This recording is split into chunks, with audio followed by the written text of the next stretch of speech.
changed my life, actually. Changed my whole life. It changed everything about me.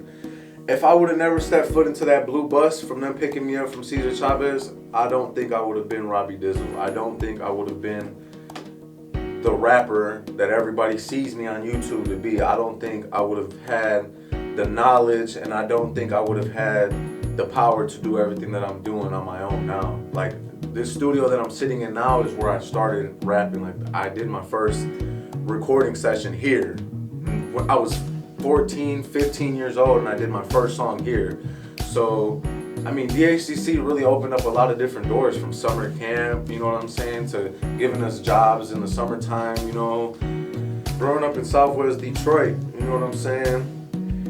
It's a very diverse neighborhood, you know. You got so many different types of people just in one neighborhood. You got, you know what I'm saying, you got African American people, you got Dominicans, you got Puerto Ricans, you got Cubans, Mexicans, you got Muslims, you got white people. My life growing up in Southwest Detroit, I've been here for 5 years. I was raised in Southern Texas until I was 12. I moved up here when I was 12. I spent the past 5 years, of course. But my life in the Southwest, I seen a lot more than I expected to see when I first came here. Where my life would be without the DHDC, like I said earlier, it would be, I'd probably still be lost. I'd probably still definitely be confused. My life growing up in Southwest Detroit, it was more rough. It was more or less like I was protected. I was stuck in a household basically with nothing but myself most of the time. My mom didn't trust the outside world as much as she did now, so I was more of a secluded kid. You know, it was just me. It was just Gabriel.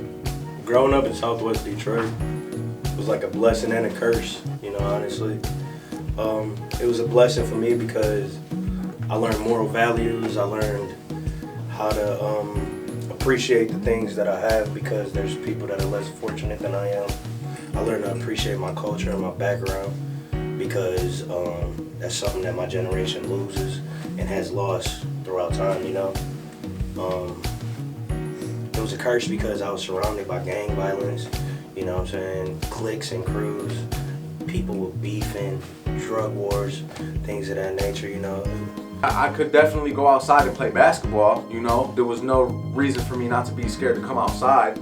I mean, there was gang violence. There was definitely lots of drug abuse in the streets, you know what I'm saying? You go outside, you see these whippet canisters all over the place. You see, you know what I'm saying, syringe needles down the block, you know, just laying on the corner on the curb, getting washed up by the water in the sewers, like, you know.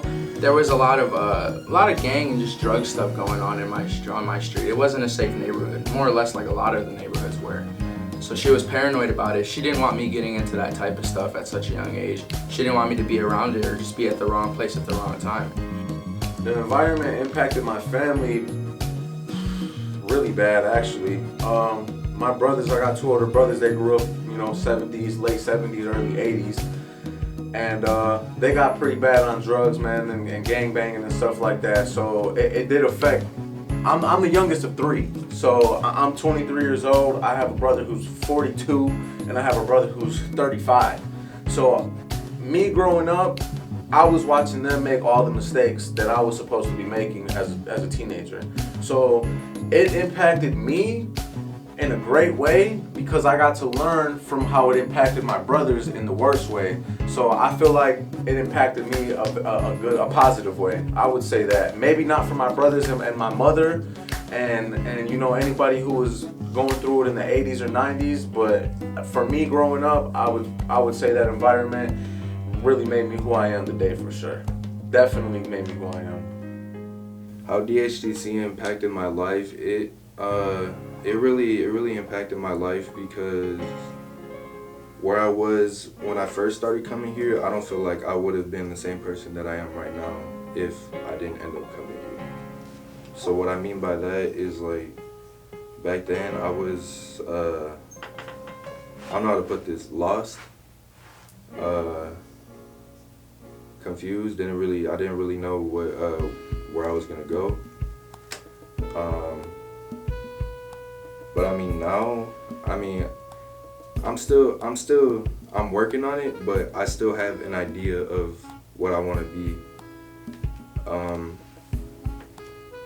Like what I want to be when I grow up.